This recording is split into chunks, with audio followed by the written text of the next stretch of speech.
l'amour pourront nous guérir. Fly Radio, Fly Radio. Dis ce que l'on pense quand on veut, parce que la liberté commence ici. Allez. Place au sérieux, parce qu'en fait, on a eu des invités, et en fait, on a des invités, et puis avant les invités, en fait, on était en train de dire qu'on allait faire un défi à notre amie Sofiane. Et Sofiane, tu vas le faire, hein, ce défi, t'inquiète pas, hein, dès qu'on aura fini avec la famille. Alors bonjour à vous. Bonjour. Bonjour. Ferez gaffe à votre cendre. On va parler de votre association, on va parler aussi de votre combat, de votre vie. Et après, voilà, on essaiera de vous poser des questions, nos chroniqueurs qui sont autour de cette table. Déjà, on a avec nous la sœur d'Ismaël. Bonjour. Bonjour. Qu'on avait reçu, enfin ton frère, on l'avait reçu déjà à la radio sur Besançon. Et ouais. voilà, là, t'es là. Et on a un papa, ton prénom Lionel. Alors, parle bien près du micro. Et Lionel, tu vas nous expliquer un petit peu en quoi consiste ton association. Et nous, on va essayer de te répondre à des questions. Enfin, voilà, on va essayer de te poser des questions. Voilà, c'est le retour qui est tombé, c'est pas grave. Alors, on t'écoute. Notre association, eh bien en fait, notre enfant au départ était un enfant en bonne santé. Suite à sa dernière vaccination, coïncidence ou pas, parce que les médecins n'avoueront jamais, il est tombé gravement malade. Il a perdu toutes ses fonctions motrices, et de là nous avons créé une association, non seulement pour nous faire connaître notre cause, mais aussi pour récupérer des fonds, parce que contrairement aux idées reçues, tout n'est pas remboursé. Donc voilà, l'association Nello Espoir Avenir Guérison, ou Naomi Espoir Avenir Guérison pour Monia. C'est un combat pour condamner non pas la vaccination, parce que les vaccins sont des médicaments, certaines personnes en ont besoin. Les personnes qui ont une santé déficiente, qui ont besoin d'être protégées. Mais en tout cas, on condamne la vaccination obligatoire et la vaccination à l'aveugle. D'accord. Voilà. Et donc, on sent de l'émotion, hein, dans votre voix, oui, évidemment. Quand vous parlez de cette association, et je comprends. Alors, on va juste expliquer un petit peu, c'est quoi ce vaccin, pour que les parents qui nous écoutent, ou même les futurs parents qui nous écoutent, sachent de quoi on parle. Et voilà, si vous avez du mal, n'hésitez pas à nous dire, on arrête l'émission, on met une musique, etc. Et on vous mettra en confiance. Et pareil pour vous, j'ai oublié votre prénom, et Molia. Mounia, c'est ça ? Molia. Ouais. D'accord, autant pour moi. Donc voilà, si vous avez besoin de temps, de respirer, etc., on mettra une musique, on en reparlera. D'accord ? Alors, prenez votre temps quand vous parlez. Alors pour notre part, nous avons respecté le calendrier vaccinal. Il y a eu tous les vaccins. Le dernier vaccin qu'on a fait, c'est le ROR, le Priorix, rougeole, orion, rubéole. Il y en a eu d'autres avant. Donc, est-ce que c'est le ROR qui a abîmé la santé de notre enfant, le cerveau de notre enfant, la matière blanche est touchée, ou est-ce que c'est les précédents? Ça, seuls des scientifiques pourraient nous le dire, ou en tout cas des professeurs en biologie. Jusqu'à présent, ils continuent à chercher, tous ces médecins-là, mais ne trouvent rien. Je ne pense pas qu'ils aient envie de trouver quelque chose. Ils finiront, à force de chercher, par trouver une maladie auto-immune ou une maladie orpheline, c'est facile. Ça arrive quand même à 5 familles. Hein. Oui, voilà. Donc c'est pas anodin. 5 familles de notre côté parce qu'on s'est réunis, mais il y en a des milliers, voire même des millions dans le monde. D'accord. On est la partie visible de l'iceberg. D'accord. Il y a plein d'enfants qui ont des maladies, et on dira aux parents qu'on ne sait pas ce que c'est. Mais enfin voilà. Voilà. Et votre enfant, il est atteint de... Il a quoi aujourd'hui réellement? Eh bien, on sait que la matière blanche est gravement touchée. D'accord. Et physiquement, il est comment? Alors physiquement, il a perdu toutes ses fonctions motrices. Il ne marche plus, il ne parle plus, il ne fait plus de 4 pattes, il ne peut plus avaler, il a perdu le sens de la déglutition, donc il porte une sonde gastrostomique pour se nourrir. Il ne tient plus sa tête, il ne tient plus assis, il ne tient plus son dos. Alors il n'est pas paralysé, hein, il n'a plus le contrôle de ses membres. D'accord. Il ne contrôle plus sa mâchoire, donc il arrive d'avoir envie de se têter la main et de refermer la mâchoire et de plus pouvoir l'ouvrir pour lâcher prise de sa main. Donc il continue à se mordre, il se fait mal, il se met à pleurer en même temps. Voilà, Nello a perdu toutes ses fonctions motrices. Donc votre fils s'appelle Léo. Nello. N-E-2-L-O. Excuse-moi. Et toi, Molia, ton fils? Et à ma fille. Ta fille. Elle s'appelle Naomi. D'accord. Donc, pareil, de la naissance jusqu'à ses 14 mois, elle évoluait super bien. Elle n'avait aucun problème de santé, malgré qu'elle était née prématurée. D'accord. Et ce vaccin, vous l'avez fait quand à peu près? À quel âge 14 mois. 14 mois. Le dernier, c'était à 20 mois. À 20 mois, d'accord. Donc voilà, moi, le 1er octobre 2010, je l'ai fait vacciner. Le 7 octobre 2010, je la ramène à l'hôpital en urgence parce qu'elle pleure, elle dort plus qu'1 heure par jour, de 5h à 6h du matin. À l'hôpital, elle rentre, elle tenait assise quand même. Elle tenait des objets, elle souriait, elle était normale, en bonne santé. Et ils me l'ont gardée 2 semaines. Donc quand je l'ai récupérée, elle tenait plus assise, elle tenait plus sa tête, elle tenait plus d'objets, elle souriait plus. Et elle pleurait tout le temps. Alors c'est les mêmes symptômes en fait que celui de... C'est ressemblant, mais c'est pas tout à fait les mêmes. Et les autres familles, est-ce qu'elles sont dans le même... dans la même... Pour toutes les familles qu'on regroupe, les 5, ce sont des enfants qui étaient en très bonne santé, et puis d'un coup la santé a défailli, on sait pas pourquoi. Il y a cette coïncidence du vaccin qui est au milieu. Mon enfant allait très bien jusqu'à ses 20 mois, on lui a fait son dernier vaccin, il a fait une très forte fièvre, et à partir de là, tout s'est dégradé. Voilà. D'accord. Et aujourd'hui, vous en voulez à qui ? Alors, on en veut... Est-ce que vous en voulez à vos docteurs qui vous ont pas renseigné forcément? Absolument. Qui ne vous ont pas renseigné sur les effets secondaires que ce vaccin ou ces vaccins pouvaient faire? Ou vous en voulez au laboratoire aussi qui eux-mêmes voilà. Juste pour vous le dire, on se l'est dit en antenne, moi je les ai appelés et il est vrai qu'on n'a pas eu de réponse, ils n'ont pas souhaité répondre à nos questions parce que c'est un sujet sensible et c'est un sujet aussi qui touche et niveau de tout en fait ça touche tout le monde et surtout ça risque que si c'est de plus en plus médiatisé votre affaire parce qu'elle le sera et je l'espère vraiment. J'espère qu'ils seront condamnés. Alors maintenant, qu'est-ce que vous souhaitez et quelles sont les réparations que vous aimeriez mettre en place? Alors à qui on en veut déjà? On en veut effectivement aux médecins qui ont insisté pour vacciner nos enfants. Parce que nous au début, on n'était pas des anti-vaccins, mais on n'était pas trop d'accord pour vacciner. On nous a fait un gros chantage, vous allez désociabiliser vos enfants, ils n'iront pas à l'école, ils n'iront pas à la crèche. Donc on en veut avant tout aux médecins qui a insisté pour vacciner et qui nous a donné un calendrier vaccinal en nous expliquant qu'il fallait tout faire. Là les parents sont complètement désinformés. Il n'y a qu'un seul vaccin en France qui est obligatoire, c'est le DTP, qu'on ne trouve plus depuis 1998 ou 1997 je crois, j'en suis Alors pas c'est sûr. Quoi comme vaccin Le DTP c'est diphtérie, tétanos, polio. D'accord. Il existe maintenant mais sous forme de cocktail avec 8 virus à l'intérieur. Mais le DTP lui-même qui est obligatoire, pas les autres, pas les 5 autres, lui n'existe plus. Et ça, on ne le dit pas aux parents qu'il y a un vaccin obligatoire et les autres ne le sont pas. On nous donne un calendrier vaccinal, il faut le suivre jusqu'au bout. Alors on en veut avant tout aux médecins, on en veut évidemment aux laboratoires qui nous disent pas tout sur les vaccins, les médecins non plus. Alors, le vaccin, c'est quelque chose d'anodin, c'est un vaccin standard pour des individus différents. Et on en veut aussi au gouvernement qui pour le moment ne bouge pas les choses, même s'il est question de changer un petit peu les lois pour la vaccination obligatoire.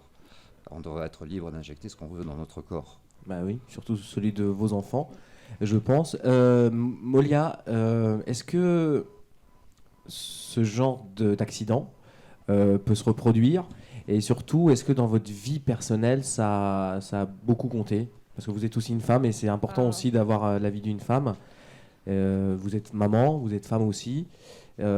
Comment ça s'est passé? Moi, pour ma part, j'ai déjà 4 enfants. Donc pour la dernière, c'est clair et net, je la vaccinerai pas. Malgré qu'on me force pour la vacciner, il est hors de question que je joue à pile ou face. Est-ce que ça passera ou non? Ça, c'est hors de question. Malgré que... là, en fait, je suis un peu en guerre avec eux parce qu'ils veulent que je la vaccine. Ouais. Mais c'est vrai que ça a quand même beaucoup joué parce que je travaillais, j'ai dû tout arrêter. On n'a plus de vie en fait, on vit pour le handicap de notre fille alors qu'on n'a rien demandé et puis personne ne le reconnaît. D'accord, donc ça veut dire qu'aujourd'hui vous êtes ça veut dire que la maladie de vos enfants n'est pas reconnue par l'État, n'est pas reconnue par la sécurité sociale, n'est reconnue par personne et vous devez, si j'ai bien compris, tout assumer, financièrement aussi. Ah, complètement. Oui. Nos enfants seront à 100%. Ils sont à 100% de la sécurité sociale, mais tout ce qui est médecine parallèle n'est évidemment pas remboursé. Beaucoup de matériel ne sont pas totalement remboursés.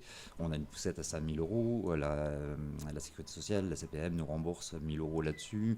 On espère avoir 1 000 € de notre mutuelle et de la MDPH. Je pense qu'on va avoir 2 000 € de notre part, ou 2 000 ou 3 000 € à payer pour cette poussette spécialisée. Non, tout n'est pas remboursé. Il faut savoir qu'un enfant Nélo, comme il ne contrôle pas sa mâchoire, on ne peut pas lui brosser les dents. Tous les mois, il va chez le dentiste. Et un enfant, tant qu'il n'a pas une dent définitive, il n'est pas remboursé par la sécurité sociale. Le dentiste n'est pas remboursé. À chaque fois, c'est 60 €. D'accord. Enfin, voilà. Eh ben, c'est un sacré combat. Est-ce que autour de la table vous avez des questions ? Est-ce que vous avez envie de poser une question à Julie, Abdenour ou Sofiane ou Enzo ? J'avais une question. Vas-y, parle dans le micro. Maintenant, comment ils restent tout le temps chez vous? Ils ont plus de... Alors, on a fait un choix. La maman a arrêté de travailler et Nello est gardé par la maman. Il est hors de question qu'on le laisse dans un institut. Il est hors de question qu'on le laisse à qui que ce soit. Nello nécessite des soins. La maman n'est plus vraiment une maman. Elle est devenue infirmière. Contre son gré évidemment, mais voilà, par la force des choses. Nello nécessite beaucoup de soins. Nello demande beaucoup qu'on s'occupe de lui. Il ne faut pas le lâcher 5 minutes. C'est un enfant qui ne peut rien faire lui-même. Il est assis sur son fauteuil moulé, pardon. Et Nello, il faut s'en occuper 24 heures sur 24. Il se réveille entre 5 et 10 fois par nuit. Donc la maman ne dort plus. Enfin oui, nous vivons quand même un enfer. On essaie de prendre maintenant avec le sourire parce qu'on a suffisamment pleuré. Maintenant, il faut se battre. Il vaut mieux se battre avec le sourire mais on vit un véritable enfer. Et pour vous Moi, pour ma fille, elle est quand même scolarisée le matin. Et sinon, de temps en temps, on la met aussi à la garderie. Mais la plupart du temps, c'est tout le temps moi qui m'en occupe. La faire garder, c'est pas possible parce qu'il y a le handicap qui fait peur. Et est-ce que parfois on n'a pas envie de tout lâcher ? Est-ce qu'il y a un moment donné, il y a on la se dit- haine qui nous fait tenir Ouais. en fait. Moi C'est la franchement haine, c'est la haine qui te fait tenir, ouais, toi je veux Ouais. tous les faire. Enfin, je veux venger ma fille quoi. Je lâcherai pas. Et c'est quoi cette haine ça me fait des frissons quand je te pose des questions. Je suis désolé. Quand cette haine, elle démarre comment ? en fait, déjà, on elle nous a a démarré tout comment cette haine en fait ? Jusqu'à ses 14 mois, pour moi, elle évoluait super bien. Et quand elle a commencé à avoir ses problèmes, on m'a dit oui, c'est parce qu'elle est grande prématurée. Tous les prémas sont comme ça. Donc J'ai dit, c'est-à-dire ok. que tu l'as eu en prématuré. À 6 mois de grossesse. D'accord. Ouais. Mais à chaque fois qu'on faisait un âge corrigé, la petite, elle était vraiment dans les clous. Elle était bien, quoi. Et donc je disais rien. Puis un jour, à l'âge de ses 4 ans, je dis mais ma fille, elle a quoi exactement au médecin ? Puis elle me dit, vous voulez que je vous le dise ? Puis elle me regarde au truc à dire, elle me dit, on sait pas. Je dis, au bout de 4 ans, vous me dites que vous savez pas. C'est votre docteur, hein. Moi je vais le... Ouais. Alors vous n'allez pas le dire, mais moi je vais le dire parce que je m'en fous. Donc c'est docteur Simonet qui se trouve à Belfort, c'est ça ? Ouais. Sandrine Simonet, voilà. Je me suis un petit peu renseigné sur la personne, donc j'ai Il y a pas... aussi- il y a aussi le docteur Baussement de la PMI. Voilà. Bon, vous l'avez dit. Tant qu'à faire. Et niveau de la justice, donc il y a votre avocat qui ne pouvait pas être là aujourd'hui, mais on Ouais. le comprend parce qu'il est beaucoup pris. Son combat à lui, c'est quoi ? Niveau pénal, niveau civil, ça en est où ? Parce qu'il y avait une expertise aussi qui a été demandée avant le 26... Elle nous a été accordée le 19 février. Donc normalement, D'accord. ça doit se faire avant cet été. Sinon, l'avocat va commencer à les booster. D'accord, donc c'est le tribunal de Bobigny, c'est ça ? Oui, c'est ça. Et qui vous a un petit peu... cette expertise, elle sert à quoi ? À voir si c'est vraiment une maladie de l'enfant ou si c'est le Ouais. vaccin qui a fait À ça ? démontrer vraiment que c'est vraiment le vaccin qui est mis en cause, en fait. D'accord. Pour toutes les familles, pour les 5 familles les familles, ouais. impliquées. Ouais. C'est-à-dire que s'il y a une des familles où c'est pas le vaccin, Eh ben, dites-nous c'est quoi ? Parce que D'accord. il y a que ça. d'accord, Ils allaient bien, on fait vacciner. Quelques jours après, ils vont plus bien. Il d'accord. n'y a rien eu entre à part les vaccins. Donc, si c'est pas ça, expliquez-moi ce que c'est. Pendant 4 ans, vous n'avez pas su me dire ce qu'elle avait. En une semaine ou en un jour, quand ils vont l'avoir, ils vont me dire non, c'est pas les vaccins, c'est autre chose. Bah, dites-moi c'est quoi. Et donc vous parliez de haine, et cette haine, elle est sur les politiques, sur les médecins, sur les Les laboratoires. médecins, les labos, tout le monde. Parce que tout le D'accord. monde est au courant que normalement on doit faire une prise de sang pour savoir si la petite, tous les enfants sont adaptés pour tout vaccin. Mais vous-même, je sais pas, est-ce que vous avez déjà entendu parler de ça ? Est-ce que vous avez fait la prise de sang avant de faire le vaccin ? Moi, à chaque fois que j'ai posé la question, on m'a toujours dit non. Moi-même, j'étais pas au courant. Maintenant, pour preuve, ma fille de 3 ans, donc on parlait du vaccin obligatoire, donc il y en a un qui est sur le marché à partir de 6 ans. J'ai dit, je fais comment pour la scolariser vu qu'elle a 3 ans et je ne la vaccinerai pas. Je préférerais que celui qui est obligatoire, mais il est plus sur le marché. Donc proposez-moi rien. Et on m'a répondu, prenez le Revaxis, donc celui qui est à partir de 6 ans, et vous injectez que la moitié. Génial, hein. Pour moi, même si c'est à partir de 6 ans, injecter la moitié, un quart ou autre, ça reste quand même un risque. Si c'est à partir de 6 ans, c'est à partir de 6 ans, c'est pas 3 ans, je sais pas. Et des médecins nous disent ça quand même. D'accord. Entre autres, votre médecin traitant, enfin qui ne l'est plus, je pense. Non, moi, je la suis plus. Non. D'accord. Donc, big up à. Non, pas big up comment à Dr Simonet. Et les autres parents, ils sont dans quel état d'esprit aujourd'hui? Alors pour Karine, moi je parlais pour Karine parce que je suis beaucoup en contact avec. Sa fille, elle a eu des problèmes à partir de 2 mois, donc très jeune. Et Donc elle a fait les vaccinations aussi un petit peu Ouais. avant. Ouais, il me semble que c'est dès le premier vaccin ou le deuxième, enfin il n'y en a pas eu plus. Et elle, pareil, la petite elle évoluait bien et d'un seul coup, elle a eu une perte de vue. Pareil, elle est en fauteuil roulant, elle ne tient pas sa tête, elle tient pas assise, elle fait rien quoi. Et comment? Je sais plus ce que je voulais dire. Vous étiez en train de nous dire que Karine, votre amie... Ouais, voilà, donc elle fait partie vraiment du groupe qui, entre guillemets, a vraiment la rage aussi, enfin un maximum. C'est vraiment, pour moi, elle et Lionel, c'est vraiment C'est les points forts Ah oui, de cette ouais. association. Ouais. Et aujourd'hui, est-ce que vous voyez quand même dans les yeux de vos enfants quelque chose ou pas? Est-ce que vous voyez comme que vos enfants évoluent, mine de rien, à cause de cette maladie, ou vous voyez vraiment que c'est un terme grossier, et j'en pèse mes mots, et vous le prenez pas mal, vos enfants sont presque des légumes aujourd'hui. Comment ils évoluent? Comment ils évoluent ça? Comment ils évoluent? Moi, ma fille, niveau moteur, il n'y a aucune évolution. Après, j'ai eu la chance cet été qu'elle ait commencé à parler. Donc, c'est parce qu'on misait tout sur ça. Parce qu'avant, elle pleurait tout le temps, elle voulait un truc, elle hurlait, il fallait qu'on cherche, qu'on monte du doigt pour savoir qu'est-ce qu'elle voulait. Quand elle pleurait plus, ça voulait dire c'est ça, on lui donnait. Maintenant, elle s'exprime. Dès qu'elle veut un truc, au lieu de pleurer, elle nous dit je veux ça, je veux ça, je veux ça. Puis c'est beaucoup plus facile, quoi. D'accord. Et toi? Nello, lui, a fait quand même quelques progrès. Enfin, il fait des progrès qui sont minimes pour un enfant de son âge, pour un enfant de 3 ans et demi. Mais c'est des micro-gouttes d'eau, il fait des petits progrès. À présent, il arrive avec beaucoup d'hésitation et beaucoup de concentration à donner la main quand on lui tend la main. C'est encore très hésitant, très maladroit. Les progrès, oui, il n'y en a pas énormément. Et en tout cas, c'est pas en comptant sur la médecine traditionnelle, celle qu'on nous propose dans les hôpitaux, que Nello guérira, parce que jusqu'à présent, on nous propose rien. Donc on se tourne sur d'autres méthodes. Il y a la méthode MEDEC qu'on fait tous.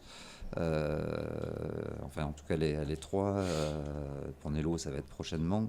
C'est une... C'est le téléphone, désolé. Oubliez de mettre le portable en mode silencieux. Oui, ça aurait été mieux. C'est pas grave, c'est pas grave. On coupera, vous inquiétez pas, on coupera ça au montage audio.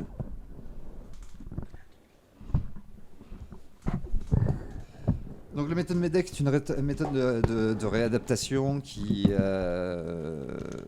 où on va pousser l'enfant en le mettant dans des déséquilibres à retrouver des réflexes. Enfin, je ne sais pas si je l'explique bien, Monia, mais c'est à peu près ça. Donc voilà, on essaie de trouver un maximum ensemble, de trouver un maximum de façons de trouver un espoir pour nos enfants. Bah oui. Enfin, oui, voilà, donc on fait beaucoup de choses. Oui, parce que dans Nello, il y a espoir, mine de rien, dans votre association. Donc l'espoir, c'est qu'ils guérissent, ou vous pensez que toute leur vie, ces enfants resteront comme ça et que malheureusement, ils sont condamnés à cause de la médecine? Je ne peux pas accepter de me dire aujourd'hui que mon enfant est condamné. Si justement dans le nom de l'association, il y a espoir, c'est parce que nous espérons, et c'est grâce à ça que nous nous battons. Sinon, je pense qu'on aurait plus la force de se battre. Dans ma tête, Nello, je me suis mis dans la tête qu'il allait guérir. Oui. Donc on fait tout pour ça. D'accord. On espère beaucoup jusqu'à ses 5 ans, où le cerveau d'un enfant continue à se développer, on dit jusqu'à l'âge de 5 ans, donc on espère que jusqu'à ses 5 ans, on va se battre un maximum pour une guérison. Bah, on espère aussi vraiment pour toutes les familles. Vous êtes des parents vraiment formidables. Est-ce que vous avez vraiment, parce que je le pense réellement, votre témoignage il est touchant, et en plus d'être touchant, il est vrai, et on sent quand même que vous êtes des écorchés vifs maintenant à cause de la médecine, à cause de ces laboratoires qui ne portent pas leurs couilles. Hein, nous, on parle comme ça ici. Hein. C'est dire ce que l'on veut quand on veut, parce que la liberté commence ici. Et vraiment, je vous souhaite nous, en tant que Fly Radio, on vous suivra. S'il y a besoin, on parlera de vous pendant notre libre antenne, on parlera de vous quand on partira à Toulon, à Marseille, à Paris, parce que je pense que c'est important que des familles comme vous aujourd'hui se battent. Est-ce que vous avez un dernier mot à nous dire par rapport à cette maladie, par rapport aux parents qui pourraient nous écouter ? Moi, oui. Alors, Je voudrais vous parler de la pétition qu'on a fait tourner, qu'on essaye de faire tourner un maximum. Pour l'instant, on a récolté une centaine de signatures, mais c'est carrément pas suffisant.